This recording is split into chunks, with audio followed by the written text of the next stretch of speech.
ఓం శ్రీ గురుభ్యో నమః. కుజగురువుల యొక్క సంయోగం అంటే గోచారరీత్యా వృషభ రాశిలో కుజుడు గురువు కలవటం అనేది మనకి జూలై 12వ తారీఖు నుంచి ఆగస్టు 26వ తారీఖు వరకు కూడా 45 రోజుల పాటు కుజుడు గురువుతో కంజంక్షన్ కావటం అనేది ఉండటం వల్ల వివిధ రాశుల వాళ్ళకి వివిధ ఫలితాలు విభిన్నంగా ఉండే అవకాశం అనేది ఒకటి ఉంటుంది. ఈ కుజగురుల యొక్క సంయోగాన్ని మనం చూసుకునేటట్టయితే కుజుడు గురువుకు మిత్రుడు, అంటే రెండు కూడా మిత్రగ్రహాలు వృషభ రాశిలో సంచారం చేయటం వల్ల మనకి కుజుడు యుద్ధకారకుడు, అంటే పోరాట ప్రతిమ కలిగిన గ్రహం, అంటే సైన్యాధ్యక్షుడని మనం చెప్పుకుంటాం.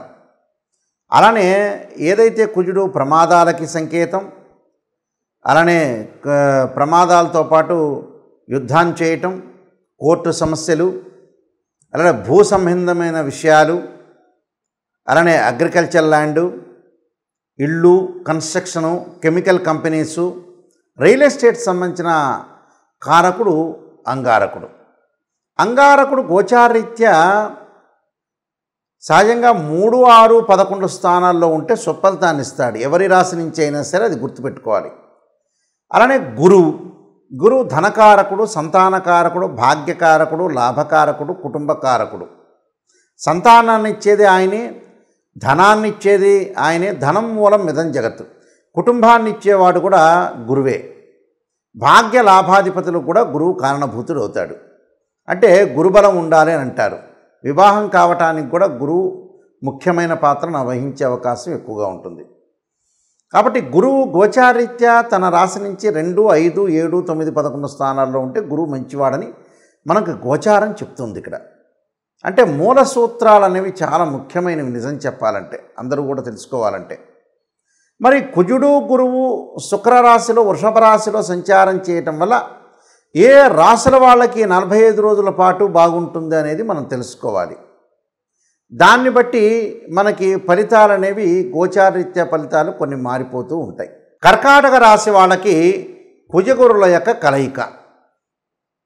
వృషభ రాశిలో 45 రోజుల పాటు కుజగురుల యొక్క కలయిక వల్ల లాభస్థానంలో ఉండటం వల్ల చాలా అనుకూలమైన ఫలితాలు జరిగే అవకాశం ఖచ్చితంగా ఉంటుంది.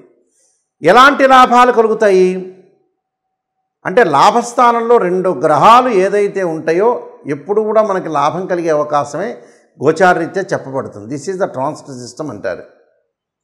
అంటే భూ సంబంధమైన విషయాల్లో అనుకూలంగా ఉండటం, భూమి వివాదాలు పరిష్కారం కావటం, ఇండస్ట్రీ పరంగా అనుకూలంగా ఉండటం, కెమికల్ ఇండస్ట్రీ పరంగా ఉద్యోగ ప్రయత్నాలు సఫలీకృతం కావటం, ఇళ్ళు కొనుగోలు చేయటం, అగ్రికల్చర్ ల్యాండ్ కొనుగోలు చేయటం, అలానే రైతులకి అనుకూలంగా ఉండటం, మంచి పంట వచ్చే అవకాశాలు ఎక్కువగా ఉంటాయి. రైతులకి వాళ్ళు పంట వేసుకోవచ్చు. మంచి పంటలు పండించడం వల్ల కూడా సత్ఫలితాలు వచ్చే అవకాశం రైతులకి బాగా ఉంది. దానితో పాటు మరి ప్రతి పనిలో కూడా వేగవంతం కావటం, పెండింగ్లో ఉన్న ప్రాజెక్టులన్నీ పూర్తి కావటం, ఉద్యోగస్తులకు ప్రమోషన్లు, అనేక మార్గాలలో ఆదాయం బాగా పెరగటం. అనేక మార్గాల్లో ఆదాయం పెరగటం అంటే ఒక వ్యక్తి ఉద్యోగం చేస్తాడు, అలానే వ్యాపారం చేస్తాడు, లేదా పార్ట్ టైంగా 2 జాబ్స్ చేయొచ్చు. అంటే అనేక విషయాల్లో ఆదాయం బాగా పెరగటం, ఆకస్మికంగా ధనలాభం, భూములు అమ్మటం, కొనుగోలు చేయటం, అలానే ఇళ్ళు కన్స్ట్రక్షన్ నిర్మాణం చేపట్టే అవకాశాలు ఉంటాయి. వివాహం కాని స్త్రీ పురుషులు ఉంటారు, బ్రైడ్ గ్రూమ్. సంపన్నమైన కుటుంబం నుంచి వచ్చే వ్యక్తులు వీళ్ళని వివాహం ఆడే అవకాశాలు ఎక్కువ ఉంటాయి. అంటే అది అమ్మాయి అవ్వచ్చు, అబ్బాయి అవ్వచ్చు. అంటే ధనిక కుటుంబంలో, అంటే డబ్బులున్న వాళ్ళ యొక్క కుటుంబం నుంచి వచ్చి వీళ్ళని వివాహం ఆడే అవకాశాలు ఎక్కువ ఉంటాయి. విదేశాలకు వెళ్ళే అవకాశాలు ఉంటాం. విదేశాల్లో కూడా నిరుద్యోగులు ఎవరైతే ఉంటారో వాళ్ళందరికీ కూడా ఉద్యోగ అవకాశాలు వచ్చే అవకాశాలు ఎక్కువ ఉంటాయి. అంటే ఉద్యోగపరంగా ఇబ్బందులు లేకుండా ఉంటాం. ఇక్కడ ఏదైతే ఇండియాలో ఉన్న ఉద్యోగులకు కూడా అబ్రాడ్ వెళ్ళే అవకాశాలు ఎక్కువగా ఉంటాయి. కంపెనీ త్రూ విదేశాలకు వెళ్ళే ఉద్యోగాలు చేయటం, విదేశాల్లో ఉన్న వ్యక్తులందరికీ కూడా ఆ దేశం యొక్క పౌరసత్వం లభించే అవకాశం ప్రధానంగా ఉంటుంది. ఇప్పుడు ఏదైతే ఈ 45 రోజుల పాటు కూడా చక్కగా వీళ్ళు నూతన వ్యాపారాలు ప్రారంభం చేయొచ్చు. నూతన వ్యాపారాలు చక్కగా ప్రారంభం చేయొచ్చు. కొద్ది పెట్టుబడితోటి వ్యాపారాన్ని ప్రారంభం చేయటం చాలా మంచిది. అనుకున్న పనులన్నీ కూడా వీళ్ళకి సక్సెస్ జరిగే అవకాశాలు ఎక్కువగా ఉంటాయి. అంటే ఉద్యోగ ప్రయత్నాలు సఫలీకృతంగా అవుతాయి. అనుకున్న పనులన్నీ కూడా చాలా మెండుగా ఉండే అవకాశాలు ఉంటాయి.